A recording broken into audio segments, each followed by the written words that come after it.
I can't help but think with Taylor Swift releasing a brand new single that's incredibly hyped this same weekend that Avengers is coming out, that Taylor is kind of like for the music community what Avengers is to the comic book and Marvel community. I mean, she even had a song called Endgame.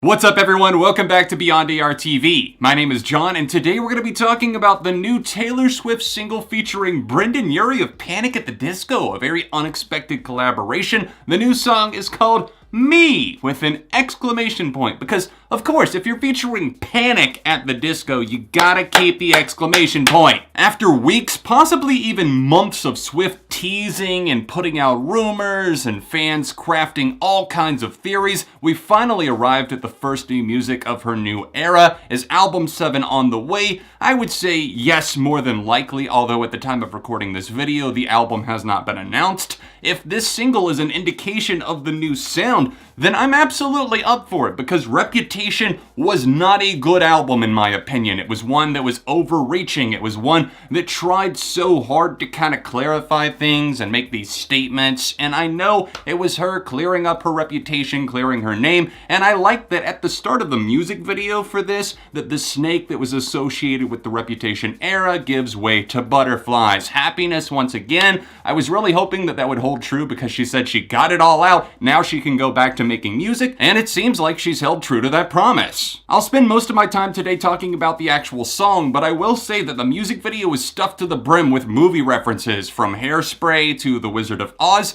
It was very visually appealing and pretty well done. It just feels colorful, vibrant, and I'm not going to try and pick apart all of the references here. I will leave that to somebody that focuses on movies full time, because that would fly right over my head. And speaking of flying, Brendon Urie does that with an umbrella in this video, which he also did in their video for Ready to Go, Panic at the Disco. Fine, no more music video talk. We'll talk about the actual song. Let's talk about Me. God, that sounds so self-centered of myself, but Me is the name of the new single. I actually do find this to be a very enjoyable song overall. It's got a nice melody to it. It's got some peppy instrumentation. Think maybe like Gwen Stefani and a drum line of the mid-2000s that feels like a marching band, combined together with some horns and some other instrumentation that I didn't necessarily expect. It might be familiar to some, but it's also like a pleasant callback to other styles of music that I do remember fondly. One of my biggest gripes with Reputation was that it felt like Taylor was chasing after trends rather than setting them. And with this new single Me with Brendon Urie, it feels like she's correcting course a bit, not only for herself, but also pop music at large. In fact, this is a giant departure from the sound of that record. And pop music in general, I'm sure you've heard myself and others talk at length about the fact that it had gotten so dark, stale in many ways, melancholic, this slow brooding tempo and pace. Well, this new song is kind of the antithesis of that. In fact, it's very high tempo, it's peppy, like I mentioned, the horns in the background of the track. I like the vocals, the call and response. It actually feels like a genuine collaboration. I see Brendon Urie and I'm thinking,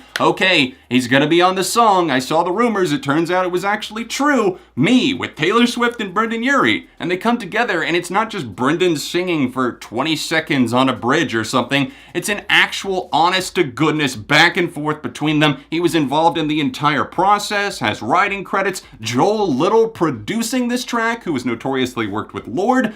That's an incredible collaboration. It's a real one, and I can feel that connection in the music. This might not be for everyone, but I feel we have to at least hand it to them that it's not just something that was phoned in. It's clear that they spent a lot of time making a connection, and I think their voices play off of each other quite well. It's bright, it's energetic, it's fun to listen to. It does have a kind of nice, wholesome vibe to it. It might remind you of something that's set for a kids movie. One of the first things that popped into my head was like the Trolls soundtrack, Can't Stop the Feeling, Justin Timberlake. I hate that song actually, but this one, it's definitely a different thing. I just think the bridge is the main point where it goes a little bit too far into that cheesy territory where I can't take it anymore. I'm like, okay, I was fine up to this point. Now Taylor's shouting out, it's fun to spell, and Brendon's like, you can't spell awesome without me. And I facepalm a little bit because it's a little bit cringy. Other than that though, I really did enjoy this song, and that's an unexpected twist of fate. I really did love Taylor's older music. Reputation was the flaw in the system for me. I loved 1989. I've been into her music since 2007, which is crazy to think about. Got on board slightly after the self-titled record. Speak Now is probably still my favorite to this day alongside 1989, but I'm excited to see where this new colorful pastel era takes her. This new song, Me, is definitely a generous offering. I think it's very catchy, it's well done, it's fun. Some people might tease it, but I also feel that everybody expects everything to be so serious these days, so